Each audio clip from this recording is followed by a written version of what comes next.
سوين الله أي عائشة أما دعاء من أبو أمتكم لا أمون وجهك. اللهم صل على محمد وعلى آل محمد. بسم الله، الحمد لله، الصلاة والسلام على رسول الله وعلى آله وصحبه ومن والاه. اللهم رب اشرح لي صدري ويسر لي أمري واحلل عقدة من لساني يفقهوا قولي.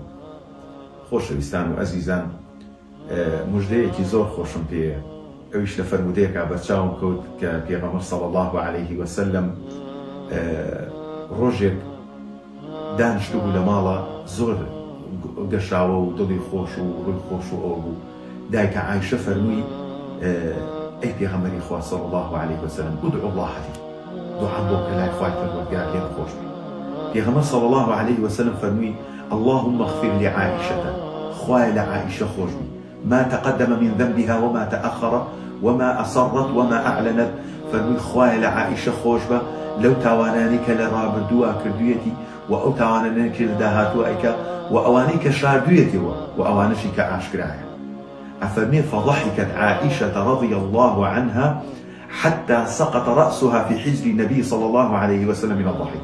أفرمي ذلك عائشة لخوشية أو اندفية كني سلي كوتا باوشي في غمر صلى الله عليه وسلم. طبعا أما أفرمي أودا أخا كنزيكي في غمر صلى الله عليه وسلم لخيزانة كان بأندازي وتنانت، يعني أجر بيكنينيكي وها تندو قايم عائشة والبكاب كتبان شانو ملو پێغەمبەر صلی الله عليه وسلم بەو شێوازە یعنی ئەوەندە لە یەکەوە نزیک بوون سەیکە خۆشەویستی لە ماڵی پێغەمبەر صلی الله عليه وسلم چۆن بەندی داوەتەوە. دایکە عایشە لە پیەکەنین و لە خۆشیە سەری ئەکرێتە کۆشی پێغەمبەر صلی الله عليه وسلم. پێغەمبەری خوا صلی الله عليه وسلم فەرمووی ئەیە سڕوکی دعائی یا عائشەتە. فەرمووی ئەی عایشە دوعاکانم دڵخۆشتی کرد، ئەو دوعانی کە بۆتم کرد خوا لە پێش و پاشت خۆش بێ و ئەوەی شاردتەوە ئەوەی ئاشکرات کردووە. فەرمووی وما لي لا يسرني دعاؤك يا رسول الله. فەرمووی ئەی پێغەمبەری خوا چۆن دوعاکانی تۆ من دڵخۆش ناکە. پێغەمبەر صلی الله عليه وسلم ئەوەی لێرەوە پەیوەندی بە من و تۆ تا ئێستا پەیوەندی بە خێزان و خانەوادەکەی خۆیەوە بوو. ئەفەرمێ والله إنها لدعائي لأمتي في كل صلاة. ئەفەرمێ قەسەم بەخوا والله سوێن بە الله ئەی عائشە ئەمە دوعای منە بۆ ئومەتەکەم لە هەموو نوێژێکە. اللهم صل على محمد وعلى آل محمد.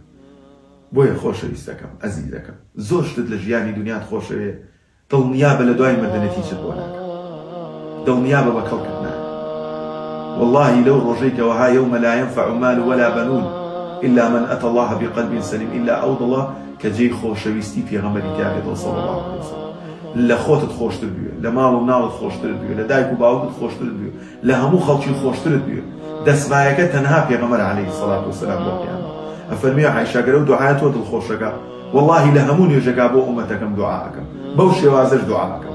خوای گەورە لە پێش و پاشیان خۆش بێ، لەوەی کە ئەیشارنەوە لەوەی کە ئاشکرای ئەکەن، خوای گەورە لە ئومەتەکەم خۆش بێ. و هەر ئەو زاتەشە لە ڕۆژی قیامەتە لە ساحەی مەحشەرە ڕائەکا بە هەڵەداوان صلی الله عليه وسلم. ئەفەرمێ ئومەتی ئومەتی ئومەتەکەم بپارێزن، ئومەتەکەم شەفاعەت بۆ ئومەتەکەی دەکا. و دڵنیاش بە هیچ کەسێک نییە بە ئەندازەی ئەو کەسە خۆشگوزەران بێ کە دەست ئەگرێ بە سونەتەکانی پێغەمبەر عليه الصلاة والسلام، کە شوێنی دینەکەی ئەکەوێ وەکو خۆی، کە خۆشەویستی بۆ ئەهلی ئیسلام و دینەکەی محەممەد صلی الله عليه وسلم لە هەموو شتێک زیاتر. بۆیە خۆشەویستان ئەوە مژدەیەکی خۆش و بەرچاوم کەوت لە فەرمودە صحیحەیە حەزم کرد بە ئێوەی خۆشەویست بڵێم دڵنیابن پێغەمبەر عليه الصلاة والسلام هەتا لە ژیان نابووە هەموو نوێژێک ئەم دوعای بۆ تو کردووە. تۆش بەزەیەکت بە خۆتا بێ. ئێمە زۆر جار دڵمان بە دوعاکانی خۆمان خۆشە، بەڵام بەم دوعای پێغەمبەر عليه الصلاة والسلام دایکە عایشە بە ئەندازەیەک تێ بکەنێ بەو شێوازە بە دوعاکە دڵخۆش بێ. پێویستە ئێمە سوپاس و شکری خوا بکەین کە ئەو خۆشەویست و نازارە عليه الصلاة والسلام لە ڕابردووە ئاوا هۆڵی ئێمەی بووە. اللهم اجمعنا به في دار مقامتك يا رب العالمين. خوای گەورە لە ڕۆژی قیامەتە لە فیردەوسی ئەعلا لەگەڵ پێغەمبەر صلی الله عليه وسلم کۆمان کاتەوە و دەردەدڵ و ناخۆشیەکانی ژیانمان لەبیر چێ و داواکەم لە خوای پەروەردگار ڕۆژۆکانتان لێوەرگرێ، دوعاکانتان لێوەرگرێ، تەراویح و خێر و سەدەقە و چاکە و زەکاتەکانتان لە جێی خۆیان لێوەرگرێ و لە ڕۆژی قیامەتە بە تەواوەتی و پڕاوپڕ و دەقات و سەدقات و حەوسەد قات و 700,000 قات پاداشتان داتەوە. بەخوای گەورەتان سپێرم، خوای پەروەردگار سپێراوەکان زایە ناکە. السلام عليكم ورحمة الله وبركاته.